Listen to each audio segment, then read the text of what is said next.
Assalamualaikum warahmatullahi wabarakatuh.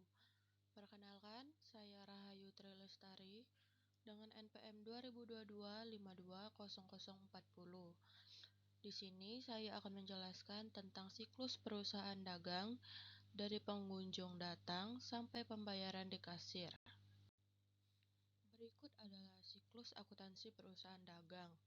Dimulai dari transaksi, selanjutnya jurnal, kemudian posting ke buku besar, selanjutnya neraca saldo, jurnal penyesuaian, selanjutnya neraca saldo setelah penyesuaian, dan laporan keuangan, jurnal penutup, dan neraca saldo setelah penutupan, dan yang terakhir yaitu jurnal pembalik dan kembali lagi ke transaksi.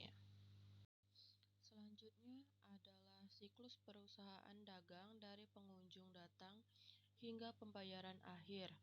Yang pertama, pengunjung datang ke mall. Yang kedua, memilih dan berbelanja. Yang ketiga, transaksi penjualan. Yang keempat, pengelolaan persediaan. Yang kelima, penerimaan kasir. Yang keenam, pengelolaan uang tunai. Yang ketujuh, pengakhiran transaksi. Yang kedelapan, pelaporan dan rekonsiliasi. Dan yang terakhir, pelanggan meninggalkan mall. Penjelasannya akan dijelaskan di slide berikutnya. Yang pertama, pengunjung datang ke mall. Pengunjung datang ke mall dengan berbagai tujuan dan keperluan, seperti berbelanja, hiburan, makanan dan minuman, acara dan pertunjukan, pelayanan jasa, sosialisasi dan pertemuan, hingga mengikuti tren. Yang kedua, memilih dan berbelanja. Memilih dan berbelanja adalah proses yang penting bagi pengunjung mall. Pengunjung mulai dengan mencari barang atau jasa yang mereka butuhkan dan inginkan. Mereka mungkin memiliki tujuan spesifik atau hanya ingin menjelajahi pilihan yang tersedia. Selama proses eksplorasi, pengunjung dapat mengumpulkan informasi lebih lanjut tentang produk atau jasa yang mereka minati. Mereka bisa membaca label, mencari ulasan produk secara online, atau berkonsultasi dengan tenaga penjualan di toko. Yang ketiga, transaksi penjualan. Transaksi penjualan dalam mall merupakan inti dari kegiatan perdagangan di lingkungan mall. Transaksi penjualan dimulai ketika pelanggan memilih barang atau jasa yang mereka inginkan dan berinteraksi dengan penjual atau tenaga penjualan di toko yang bersangkutan. Pembayaran dapat dilakukan dengan uang tunai, kartu kredit, kartu debit, atau metode pembayaran lainnya sesuai dengan pilihan yang tersedia di toko tersebut. Selanjutnya, pengelolaan persediaan. Pengelolaan persediaan adalah proses manajemen yang penting dalam operasi perusahaan dagang, termasuk toko-toko di dalam mall. Dalam pengelolaan persediaan, terdapat pemantauan persediaan, perencanaan persediaan, pemesanan dan pembelian, penerimaan dan pemeriksaan barang, penyimpanan dan penataan, pembaruan catatan persediaan, analisis persediaan, dan penghapusan barang tidak terjual. Selanjutnya, penerimaan kasir. Setelah pelanggan selesai memilih barang atau jasa yang akan dibeli, mereka menuju kasir untuk melakukan pembayaran. Kasir kemudian menghitung total belanjaan pelanggan berdasarkan harga barang atau jasa yang dipilih.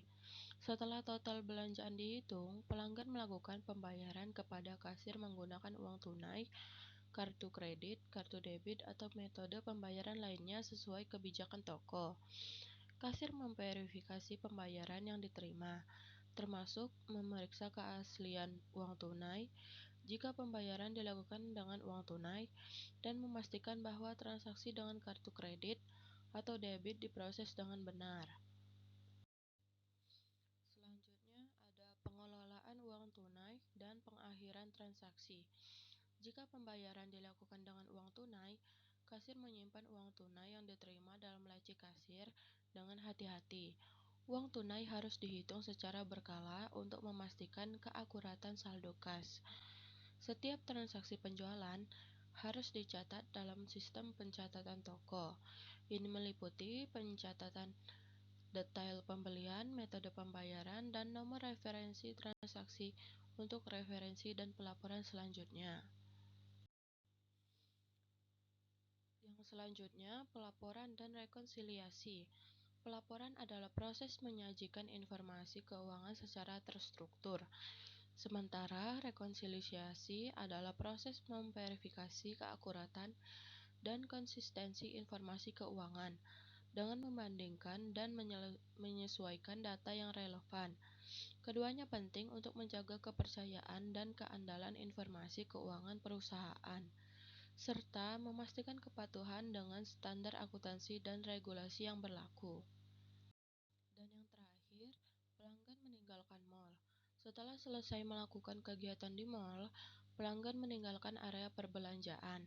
Beberapa pelanggan mungkin merefleksikan pengalaman berbelanja mereka.